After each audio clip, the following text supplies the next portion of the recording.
Hey everybody, it's Hannah Clubley, Head of Music at Nerve Radio, and today I'm joined with Crystal Tides. How are you guys doing?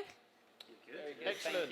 So, super excited to speak to these guys today, all about music, live shows, all that great stuff. Obviously, you're here in Bournemouth today supporting Sundara Karma on their tour. How are you feeling about that?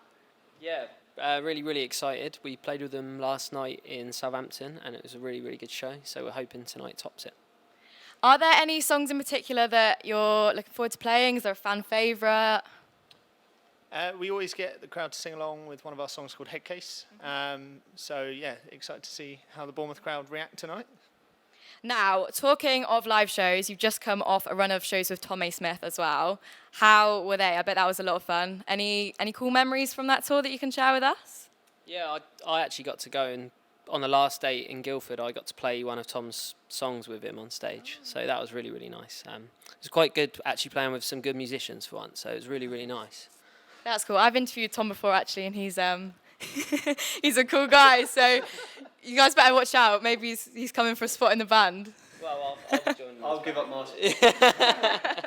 Let's get into a bit more of the nitty-gritty. Crystal Tides, what a name. Where did that come from? We spent a long time just spitballing different names like many years ago because we used to be called Koala, and there's another band called Koala, and they're way better than us and they're much bigger than us. So we were like, right, we need to change our name. So we were trying to find something that no one else had, and like nowadays there's so many bands, it's almost impossible to get that. So I think we just sort of struck luck. I think we were putting Crystal with different names, and I think we were putting Tides with different names, and I think eventually it just sort of came together that it was Crystal Tides. Nice. So there's a bit of a backstory for anyone that was wondering. Now, for anyone unfamiliar with you guys, how did you meet? What was the process? How was the band formed? Billy and I went to university together, and that's how we met. We basically had a terrible uni schedule on a Tuesday, where we'd have one lecture at 9 o'clock, and then our next one would be at 4:30. But of course, he lived in Portsmouth, and we went to university in Brighton. So he had nothing to do all day. So to prevent him not coming in and actually turning up to uni, he used to just come to my house instead. And then we just became friends and started playing music because we were bored. Billy had his own stuff beforehand, so we were playing music as his backing band, and we decided to start writing songs because it was fun. And then we played them to some people, and they decided that actually it wasn't so terrible. Went through a couple of members, changed them out. Neil and George played with Billy in previous bands in supporting other artists and stuff in their backing bands. And young Joe here, we saw him after our last drummer left, we saw him playing for a different band and decided that he was now our drummer. And then, we basically just said he was a session. And then we were like, you can be a session. And then just every gig was a session gig. And then we were like, oh no, you're in the band. What a shame. What a shame. You've got a very indie-driven sound. Who inspires that? Do you have a kind of musician who you all look up to? Is there different people for you guys throughout, or? I think with the writing, we all sort of listen to quite different stuff, and when it comes to like live sound and recording, we try and get a bit of each style into Crystal Tides, I guess, and that's sort of what makes our sound, I think, quite unique. I feel like we have quite a unique indie sound, but yeah, I think it comes from the fact that we do all sort of have different backgrounds in terms of music. I think the main gist is that it is sort of like that noughties guitar-driven indie that we all grew up on, but then with influences of other bits that we like. So Yeah, sure. We all like fun bands live as well. So even though it's different styles, maybe that we take influences from, we just make sure that it's as fun as possible, and we bring that part forward. You see so many boring bands, so we don't like that. You don't want to be a boring band. You want to get the crowd going, That's what we like. energy. Yeah. It takes their mind off of listening to our music. Well, that high energy and just catchy riffs, all that good stuff definitely comes through, especially in your latest single, Detonate. So let's chat a little bit about that. It was released in October of this year, and what can you tell me about that single? it's quite sad, actually. I think it's just about struggling to keep up with like an ever young, growing society.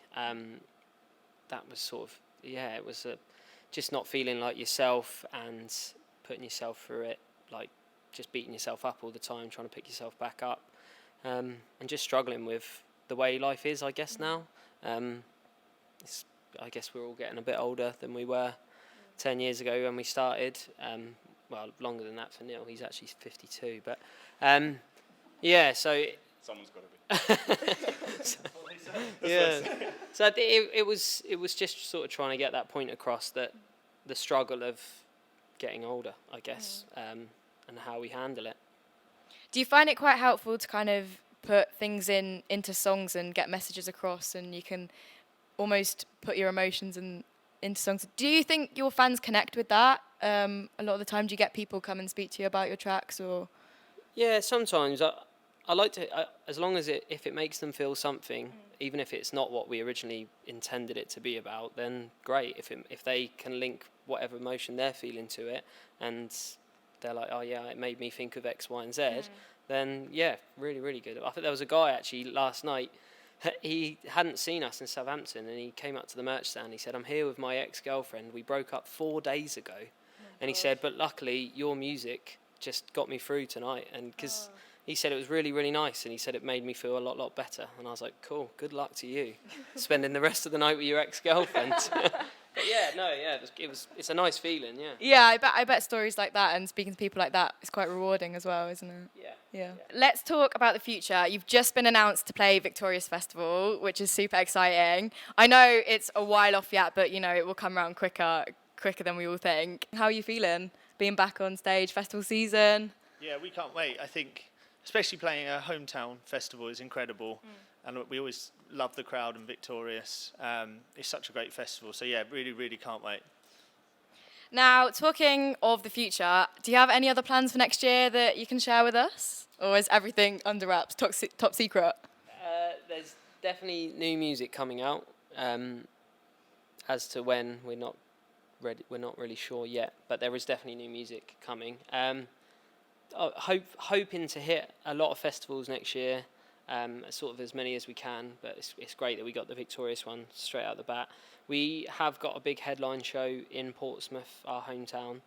We announced it very recently, but it sold out in 5 days. Wow. So that was like really, really cool for us. So I imagine there's going to be lots of touring, lots of travelling, lots of gigging, and yeah, loads of new music. Awesome. So thank you so much for joining me today, guys. Stay tuned for everything that Crystal Ties have got to come in the next year, and I hope you enjoy the gig tonight.